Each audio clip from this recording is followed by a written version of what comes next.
Pasamos a el libro de Génesis, como ustedes ya notaron, y les pido por favor entonces que abran su Biblia en Génesis, sí, adivinó, Génesis 1, del 1 hasta el 2, 3. Y notará usted que hemos estado repitiendo la lectura semana a semana, y esto no es un error, es a propósito, porque quizá usted recuerde, si no le recuerdo, estamos iniciando una serie de predicaciones que tienen que ver con la historia primigenia. ¿Qué es la historia primigenia? Bueno, son los primeros 11 capítulos del libro de Génesis. Y estamos regresando al principio, estamos regresando al comienzo de todo, a lo más básico, a lo más fundamental. Mi propósito, y esta es mi oración, mi propósito es tratar de poner el fundamento para una visión bíblica del mundo y de la vida, es decir, una visión del mundo, de lo que ocurre en él, que sea bíblica y que le permita a usted vivir como creyente en este mundo. Es mi propósito poner aquí el fundamento para un marco a través del cual usted pueda filtrar todo lo que ve, todo lo que oye, todo lo que lee y, por supuesto, que dé orientación para la manera en que usted vive su vida diaria. Y entonces estamos en una de las partes más básicas y más fundamentales de toda cosmovisión. Esto es, lo voy a decir así como lo dicen los filósofos y luego le explico, lo que es las cuestiones de metafísica. ¿Qué es metafísica? Lo que tiene que ver con la naturaleza de la realidad, la naturaleza del mundo a nuestro alrededor. La metafísica nos pregunta cosas como, bueno, ¿por qué existe algo en lugar de que no existiera nada? Y esto que existe, ¿de dónde vino? ¿Sí? Y nosotros estamos respondiendo a esa cuestión bíblicamente. Estamos hablando acerca de la creación y estamos hablando acerca de la creación, por supuesto, a partir de la enseñanza de las Escrituras. Ahora, yo sé que usted no encontrará quizá en estos primeros sermones una relación directa, específica, relevante quizá para el momento existencial de su vida, para lo que usted está viviendo el día de hoy.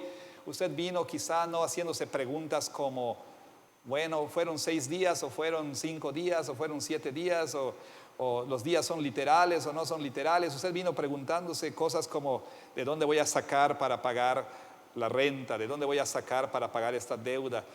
¿Cómo le voy a hacer para conseguir mi cita para el doctor? Vaya, esto que me duele, ¿será malo? O sea, vino usted con muchas cuestiones, con muchas preguntas que usted dirá, bueno, a lo mejor vino buscando respuestas para todas esas situaciones. Y tal vez se vaya frustrado de aquí porque quizá no escuchó que el pastor abordara esas situaciones. Pero déjeme decirle algo que debe tomar en cuenta. Aunque usted no lo crea y aunque no lo sienta, lo que estamos diciendo aquí tiene mucho que ver con su vida. ¿Por qué? Porque estamos hablando acerca del Dios en el que usted cree. ¿Sí? Estamos hablando de quién es ese Dios. Y entonces al conocer más a ese Dios, usted debe confiar más en Él. Usted debe adorarle más, servirle más, amarle más. Y si usted no es cristiano, pues usted está siendo confrontado con lo que la Escritura enseña acerca de quién es Dios.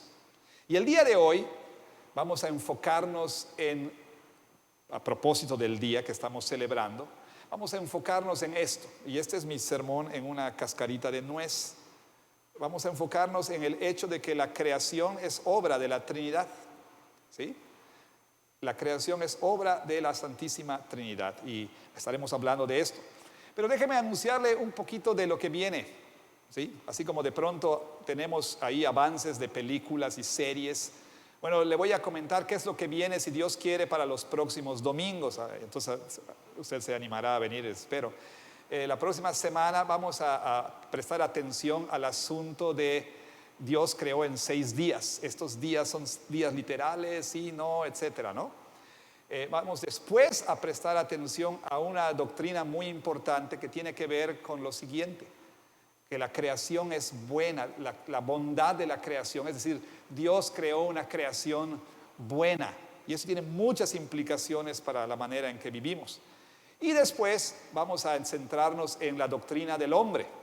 O sea, vamos a dedicar un tiempo a hablar acerca de lo que la Biblia dice que es el ser humano. ¿Qué es lo que la Biblia enseña acerca del ser humano? ¿Quiénes somos? Si en algún momento necesitábamos una sólida, y ahí le va la palabra, antropología bíblica, es decir, una doctrina del hombre bíblica, es el día de hoy. ¿Por qué? Porque en nuestro tiempo estamos frente a una redefinición de lo que significa ser un ser humano, ¿sí? De lo que significa ser un ser humano, con todos estos asuntos de transgenerismo, transespecie, transhumanismo, etcétera, etcétera. Hoy más que nunca necesitamos entender qué es el ser humano, ¿sí? Y vamos a concluir el capítulo 1:1 al 2:3, prestando atención a qué significa que Dios descansó al séptimo día y cuáles son sus implicaciones para todos nosotros. Entonces, ahí está, ¿no? Este es el plan. Y espero que usted regrese, si Dios lo permite, semana tras semana. Bueno, eso es todo. Muchas gracias. No, vamos a orar y vamos a pedir al Señor que nos hable esta mañana. Padre, te damos gracias en el nombre de Jesús por este privilegio de estar frente a ti y el privilegio de haber escuchado la lectura de tu palabra. Ahora rogamos para tu gloria que por obra de tu Espíritu esta mañana podamos escuchar una exposición fiel de la enseñanza de tu palabra y podamos no solamente recibir información, sino que por obra de tu Espíritu Santo seamos formados más y más intelectualmente, pero también que vayas moldeando más nuestras emociones y nuestra voluntad y haciéndonos más semejantes a Cristo. Padre, te rogamos que corrijas ideas equivocadas y que nos muevas a la adoración. Te lo rogamos para tu gloria, en el nombre de Jesús. Amén. Bueno, si usted es como la mayoría de las personas que solían ir al cine, y es una de las cosas que extrañamos muchos de nosotros, o algunos de nosotros, al menos Yula y yo extrañamos ir al cine. Por cierto, Cinemex ya abrió sus puertas otra vez. Bueno, si usted es como la mayoría de las personas, cuando terminaba la película, usted se salía, no se quedaba a ver las letras, ¿no? Los créditos que salen al final de la película, ¿sí? Usted se levantaba de su asiento y se iba. Yo no creo que hubiera muchas personas que se quedaran sentadas leyendo cada uno de los créditos, hasta que Marvel decidió hacer algo. Decidió poner una escena al final de los créditos. Entonces todo el mundo ahora se sienta esperando que haya una escena posterior por algo que pudieran revelar acerca de las nuevas películas. Y a veces sí, esa escena valió la pena la espera, a veces simplemente fue una pérdida de tiempo. Pero fíjese usted, y le sonará raro, pero de repente a mí sí me gusta ver los créditos. Sí, ya lo sé, pastor es medio raro, pero y es interesante, ¿no? Que los productores enlistan a cada una de las personas que tuvo algo que ver con la producción de esa película. Todos y cada uno, hasta el más mínimo detalle, se incluye en los créditos. Bueno, y quizá habrá personas que participaron en la película y entonces le dicen a sus familiares: a ver, quédate, mira, ahí voy a salir, ahí, mira, ahí está mi nombre, ¿no? Yo creo que a todos nos gusta que se nos dé crédito. Mentiríamos si dijéramos lo contrario. Como a veces, debido a que su pastor cada vez es más viejo, se olvidan cosas y de pronto no menciono cumpleaños, como en el caso de Heisler, ¿no? O no menciono algunos nombres o omito algunas cosas y las personas como que pues lo sienten, ¿verdad? Como que se sienten excluidos, como que no se sienten importantes, como no se sienten como que, bueno, el pastor los tiene en cuenta, etcétera, etcétera. ¿Verdad sea dicha? Nos gusta que nos reconozcan, que nos den crédito, etcétera. Bueno, usted entiende entonces, alguna vez quizá le ha pasado, usted lo ha sentido en mayor o menor medida, clásico de que alguien se topa con un conocido y no le presentan, ¿no? O presentan a este, pero usted no. Bueno, en mayor o menor medida usted ha sentido que es aquello de no recibir crédito, de no ser notado, de que la persona no le reconozca ahí. Pero fíjese usted que los cristianos de pronto podemos caer en algo semejante cuando se trata acerca de nuestro Dios. ¿Y a qué me refiero? Nosotros los cristianos no prestamos atención, lo suficiente diría yo, al hecho de que nuestro Dios es un solo Dios, pero que existe en tres personas, Padre, Hijo y Espíritu Santo. Y normalmente nosotros en la vida diaria, en el culto público o inclusive en nuestro entendimiento de ciertas doctrinas, como que tendemos a excluir a ciertas personas de la Trinidad. Bueno, la tendencia, y una vez más se dice, ¿verdad? Tiene que decirse, la tendencia entre los presbiterianos es no prestar mucha atención a la tercera persona de la Trinidad, lo cual es realmente insólito, porque, bueno, no insólito, pero sí, la verdad es raro, o no debiera ser. ¿Por qué? Porque la tercera persona de la Trinidad, el Espíritu Santo, es con quien tenemos una relación más personal, más cercana. ¿Por qué? Porque el Espíritu vive en nosotros. Pero históricamente, en mayor o en menor medida, los presbiterianos, quizá para no ser, voy a decirlo con todo respeto, identificados como carismáticos o algo así, como que no hablamos mucho del Espíritu Santo, lo cual, vuelvo a decir, no debiera ser. Ahora, cuando se trata de nuestra salvación, también tendemos a prestar más atención al Hijo, como si la salvación fuese obra del Hijo, nada más. Cuando que la Escritura nos dice, y como vamos a ver, que la salvación es obra de la Trinidad y no solamente de una sola de las tres personas. Y por supuesto, cuando se trata de la creación, tendemos a asociar la creación con la obra de ¿quién? Con la obra del Padre, con la obra de Dios Padre.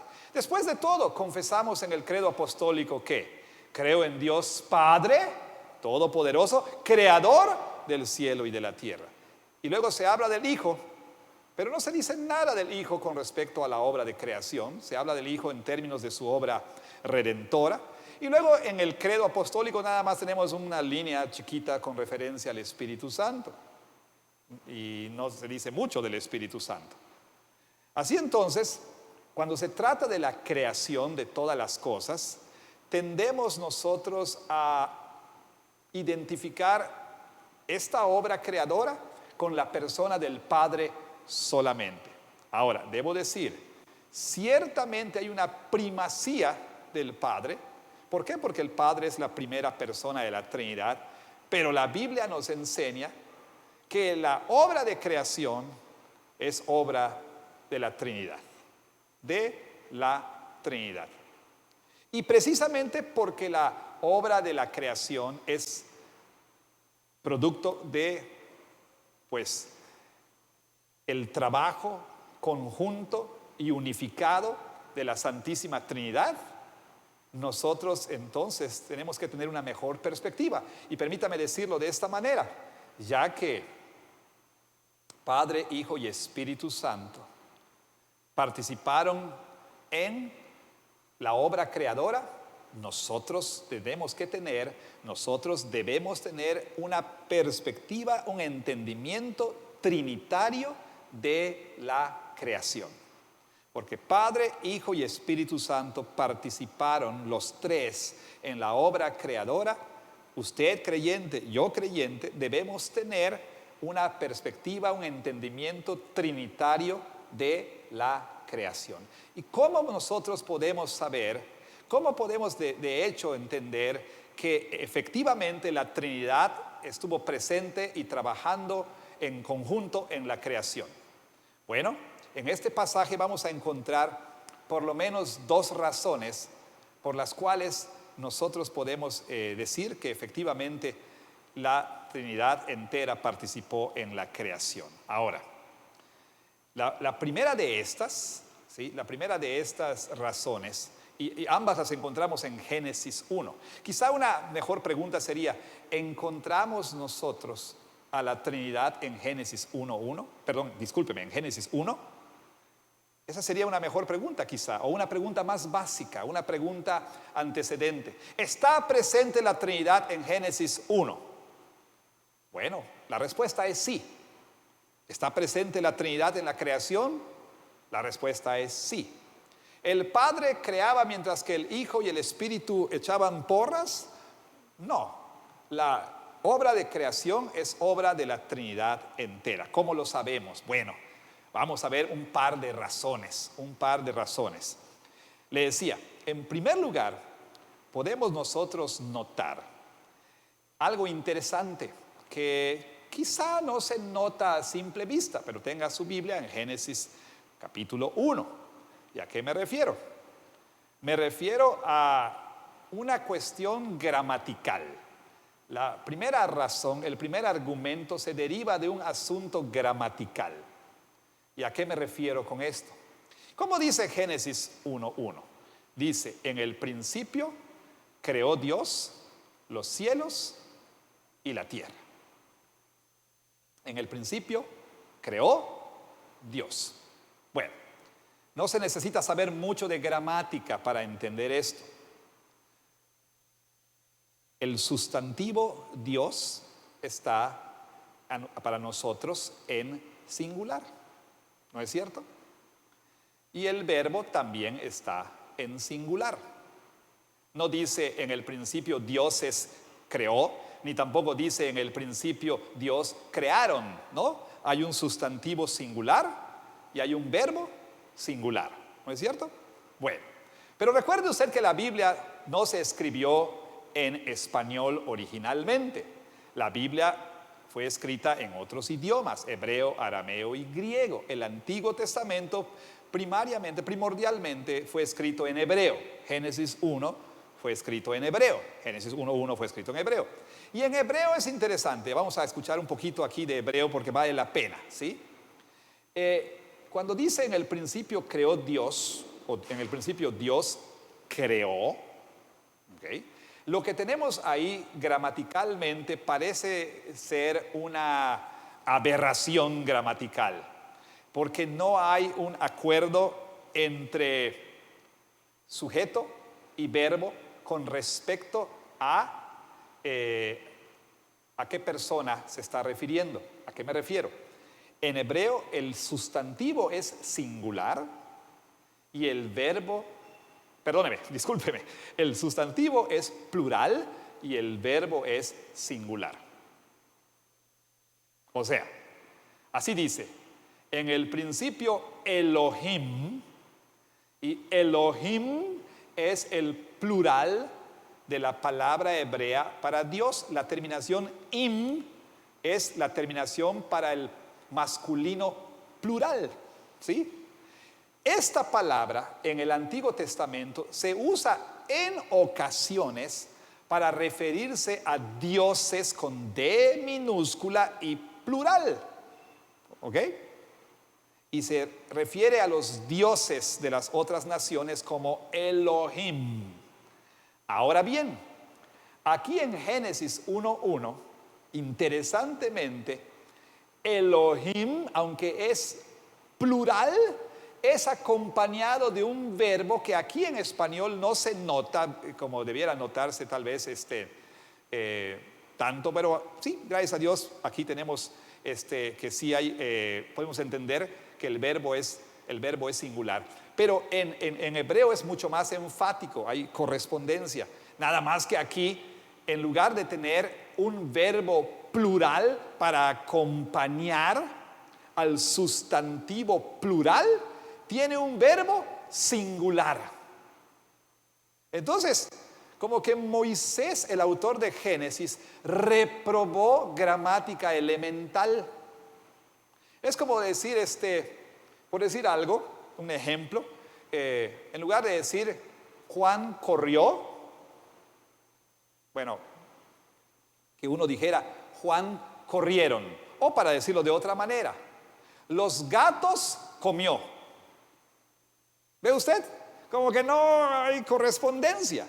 Debiera ser, por ejemplo, los gatos comieron, para que sea plural y plural.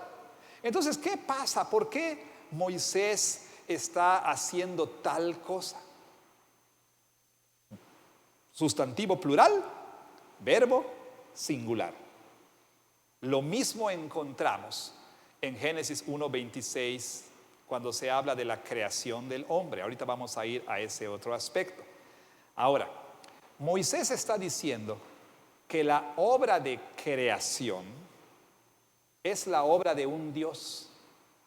Ahí no dice los dioses crearon, ahí dice Elohim creó. Pero interesantemente, aunque se refiere a un Dios, está usando una pluralidad para referirse a ese Dios.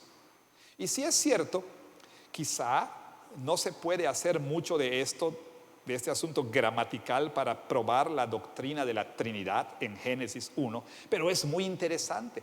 Esta no es una anomalía que se le escapó a Moisés. Esto es algo que hizo deliberadamente bajo la inspiración del Espíritu Santo. Y aquí lo que tenemos, primero que nada, número uno, es la afirmación de un monoteísmo. Es decir, hay un solo Dios creó, uno solo, ¿sí? Pero este Dios, hay una pluralidad en este Dios. Y lo que tenemos aquí es como que los primeros bloques que permitirán construir la doctrina de la Trinidad. Ahora bien, la doctrina de la Trinidad es revelada en la Escritura en dos maneras distintas. En el Antiguo Testamento no es que la Trinidad esté ausente, no, para nada. Sin embargo, la Trinidad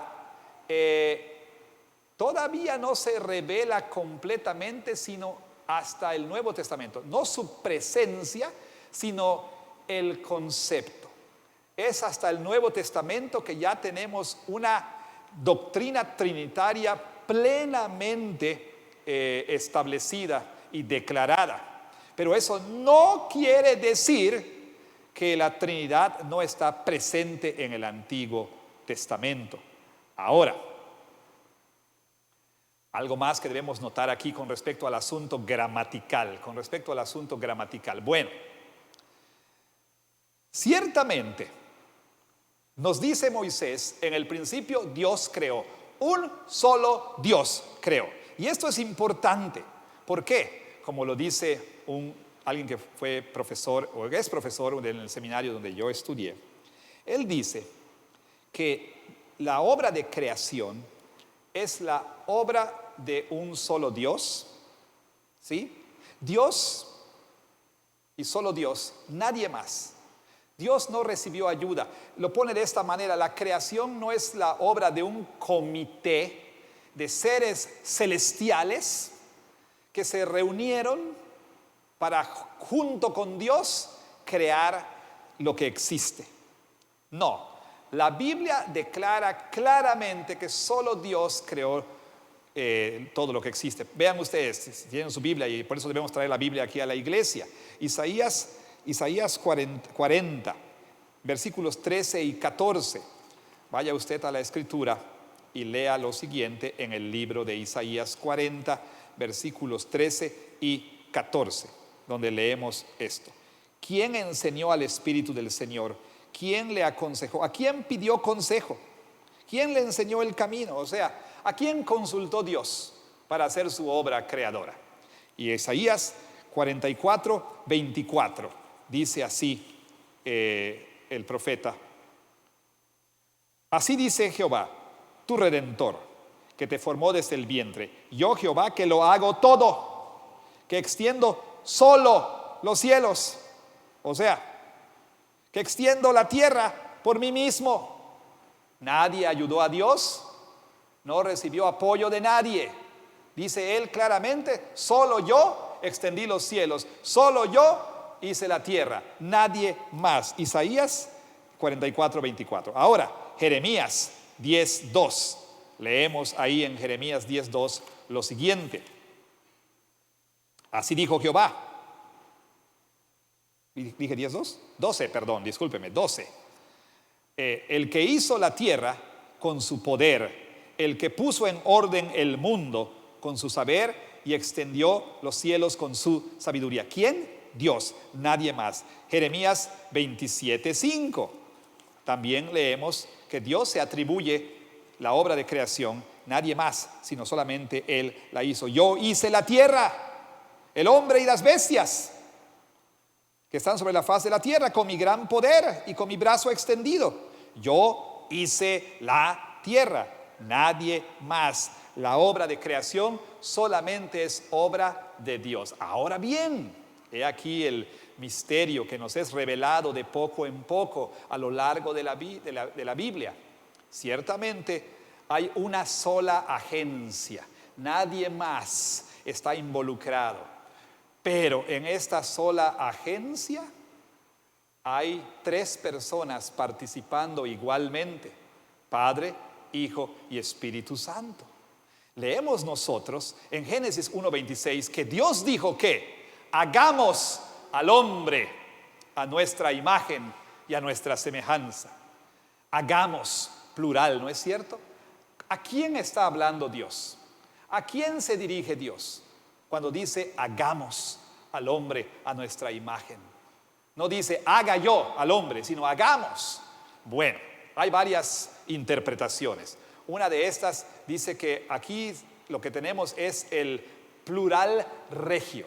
O sea, a veces la realeza habla en plural, ¿no? Refiriéndose a sí mismo. Nosotros, refiriéndose a él mismo.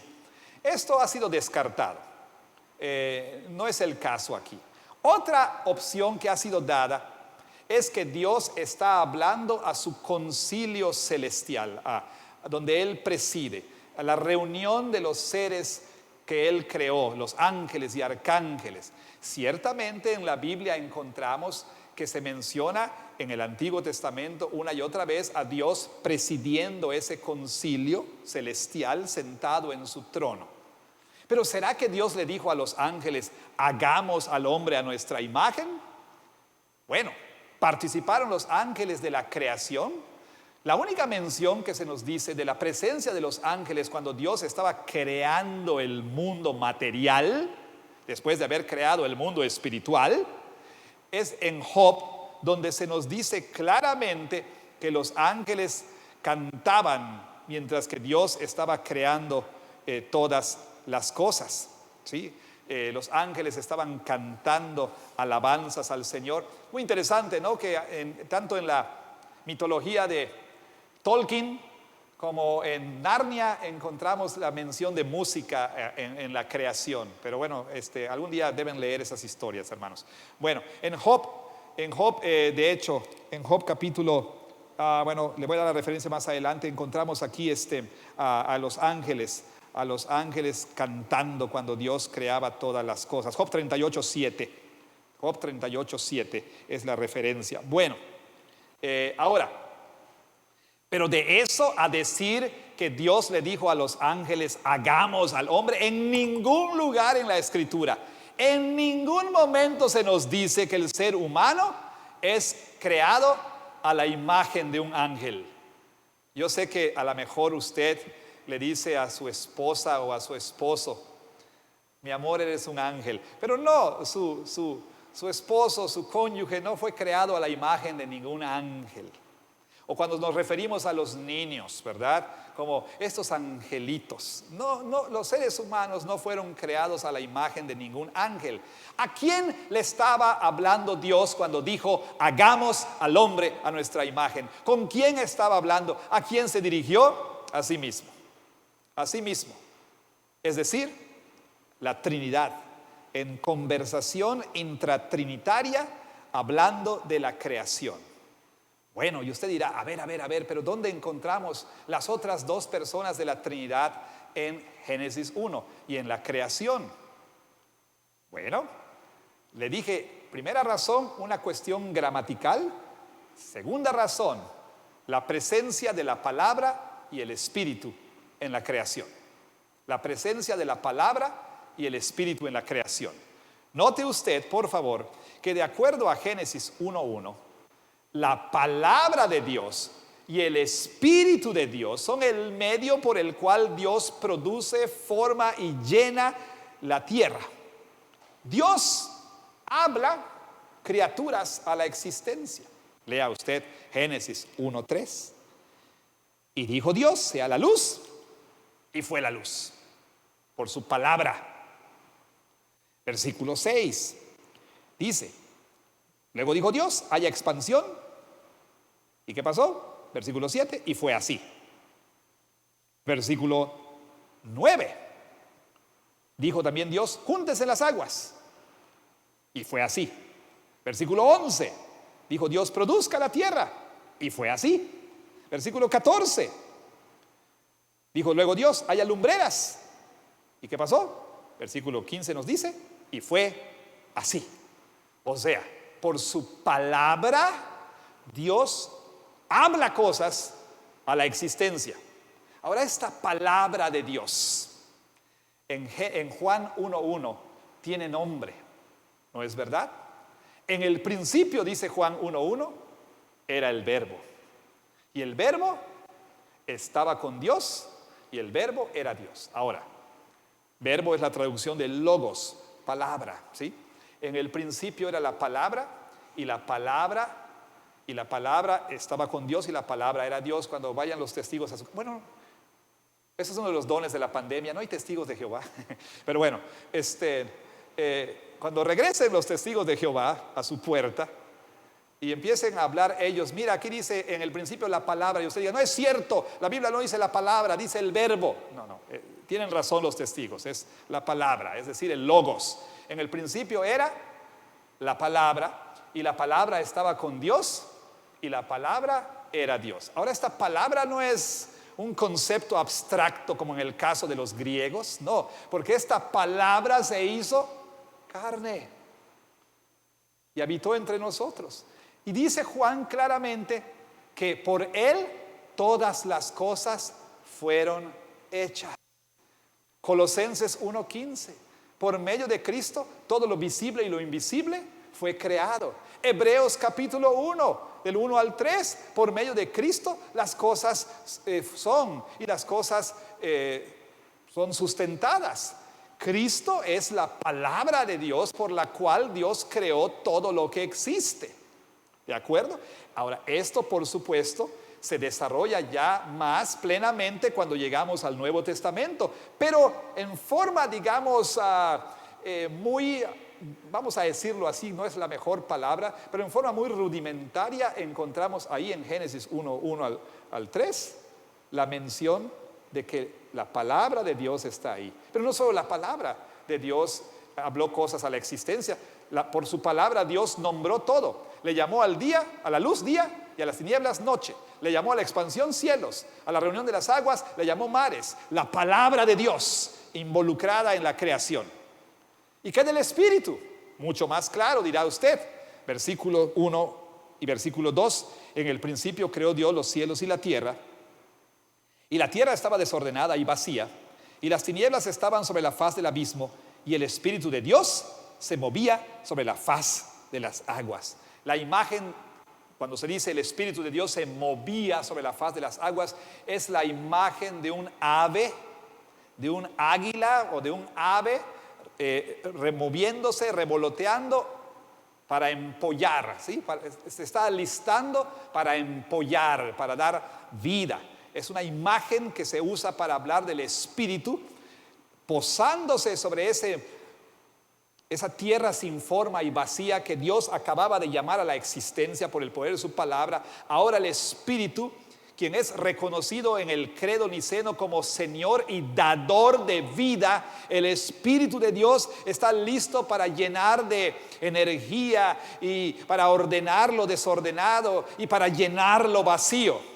Entonces tenemos a la Trinidad entera ahí participando de la obra creadora no de manera independiente, los tres juntos, no así como lucha de relevos australianos, o sea, viene Dios y habla y entonces le da la mano y viene el hijo, ahora le toca la parte al hijo y luego le da la mano al espíritu que se brinca la tercera cuerda y empieza entonces a seguir. No es como carrera de relevos o lucha de relevos, los tres juntos en agencia divina crearon todo. Y como cristianos, aunque no lo entendamos de manera total, somos llamados a reconocer que la Trinidad que la creación es la obra de la Santísima Trinidad. Tenga usted entonces una perspectiva trinitaria de la creación. Pero ¿sabe qué? Así como la Trinidad estuvo involucrada en la creación, la Trinidad también participa en la nueva creación. Es decir, usted, creyente en Cristo, es una nueva creación de Dios. Ha sido recreado por Dios para vivir en un nuevo mundo que Dios está recreando. El mundo que ya comenzó a ser recreado a partir de la resurrección de Cristo, la cual fue el primer día de la nueva creación. Ese mundo va a ser consumado cuando el Señor Jesús venga. Y en ese mundo va a vivir una nueva humanidad. Una nueva humanidad. ¿Y esa nueva humanidad quiénes son? Aquellos que son creyentes en Cristo. Porque si alguno está en Cristo, dice la palabra de Dios, es una nueva creación. ¿Es usted parte de la nueva creación? Bueno, así como Dios creó, Dios nos ha recreado. Y Efesios 1 nos dice claramente, el pasaje que leímos al principio, nos dice claramente que nuestra salvación es obra del Dios Trino. Dice Pablo en Efesios 1, bendito sea el Dios y Padre de nuestro Señor Jesucristo, según nos escogió en Él. ¿Qué hizo el Padre? Nos escogió. Y luego dice, bendito también sea el Hijo. ¿Por qué? Porque en Él fuimos redimidos por medio de su sangre. Y bendito sea el Espíritu Santo, porque Él es el sello y la garantía de nuestra salvación. Fuimos sellados con el Espíritu Santo. La Trinidad, desde antes de la fundación del mundo, la Trinidad tuvo esta conversación y acordaron nuestra salvación. Y en esta reunión que en teología se le llama pacto de redención, Padre, Hijo y Espíritu Santo decidieron cómo sería su participación en nuestra salvación. Hay cierta primacía del Padre, como la hay también en la creación. Y el Padre escogió. ¿Por qué? Porque es la primera persona. El Padre escogió. ¿Qué iba a hacer el Hijo? Morir por nosotros. ¿Qué iba a hacer el Espíritu Santo? Aplicar la obra de redención en la vida de cada creyente. El Padre nos escogió, el Hijo murió para redimirnos y el Espíritu Santo aplica la obra de salvación a nuestra vida. De manera que, así como la creación es trinitaria, la salvación también es trinitaria. A veces nosotros solemos prestar atención más al Hijo que al Padre y al Espíritu en nuestra salvación, ¿no es cierto? Casi siempre hablamos del Hijo en la salvación y no debiéramos hacer tal cosa, porque fue Padre, Hijo y Espíritu Santo, los tres, un solo Dios, nos amaron. Para ser más preciso, este solo Dios nos amó, ¿sí? Y este trino Dios participó en nuestra salvación. No se olvide entonces de dar gracias al Padre y dar gracias al Espíritu, y no solamente al Hijo. No se olvide de alabar al Padre y alabar al Espíritu, y no solamente al Hijo. Los tres participaron en su salvación. Y es muy importante entonces, para ir ya concluyendo, le dije, no irá a casa tal vez con respuestas a las preguntas que usted trajo. Usted quizá no vino al culto pensando, ¿es la creación trinitaria o no trinitaria? O sea, quizá usted no vino pensando en estas cosas y a lo mejor se va a casa frustrado, se va a casa sintiendo como que aquí en la iglesia no se habla de su situación. Bueno, pero sí usted, espero, irá a casa con una mejor perspectiva acerca del Dios que usted adora. Y una mejor perspectiva de la creación. Y una mejor perspectiva de la salvación. Y es algo muy importante que todos nosotros debemos recordar. Hoy celebramos el Día de la Santísima Trinidad. Esto nos separa de todas las demás religiones. De todas las demás religiones. Se habla de que hay 3 grandes religiones monoteístas en el mundo, que son judaísmo, islam y cristianismo. ¿Qué quiere decir que son religiones monoteístas? Que creen en un solo Dios. Pero ¿sabe usted? Hay personas que dicen que judíos, musulmanes y cristianos adoramos al mismo Dios con nombre diferente. Inclusive hay cristianos, y tristemente cristianos evangélicos, que creen tal cosa. Encontramos en los seminarios y aún en algunos seminarios en México este tipo de creencias, de que nosotros los cristianos deberíamos estar en diálogo y en fraternidad con los musulmanes y los judíos. ¿Sabe usted? Judíos y musulmanes no adoran al mismo Dios, ni creen en el mismo Dios en que nosotros creemos. Algunos argumentan, las 3 religiones tienen a Abraham por padre. Bueno, en un sentido diríamos que sí. Pero la verdad de las cosas es que los cristianos no adoramos ni creemos en el mismo Dios en que creen los judíos y los musulmanes. ¿Por qué? Por la sencilla razón y la profunda razón al mismo tiempo de que el Dios en el que creemos, el Dios de la Biblia, es un Dios trino y uno, Padre, Hijo y Espíritu Santo. Los judíos no creen en la Trinidad. Los musulmanes no creen en la Trinidad. Entonces, nosotros no podemos de ninguna manera decir y aceptar que adoramos al mismo Dios. Si no creemos en el Dios trino y uno, no creemos en el Dios de la Biblia y por lo tanto no somos cristianos. Ahora, déjeme decir lo siguiente. En nuestro contexto moderno, usted encontrará a testigos de Jehová y a mormones y a otras sectas que tampoco creen en la Trinidad. Usted de ninguna manera puede tomar a esas personas como verdaderos cristianos. Es muy importante que usted lo sepa. Bueno, le despido con esto. Porque Padre, Hijo y Espíritu Santo participaron en la obra creadora. Usted, cristiano, tenga una perspectiva trinitaria de la creación. Adore al Padre, adore al Hijo y adore al Espíritu Santo. Téngalos presentes. Le vuelvo al principio. ¿Se acuerda que le decía que a veces nos sentimos mal cuando no se nos da crédito, cuando no se nos reconoce? Bueno, no estoy diciendo que Dios se va a sentir mal porque usted no lo reconozca, pero sí estoy diciendo que a veces tenemos la tendencia a no reconocer y a no dar crédito a las 3 personas de la Trinidad. Hermanos, en esta iglesia y en nuestra vida cristiana tenemos que recuperar una perspectiva más trinitaria.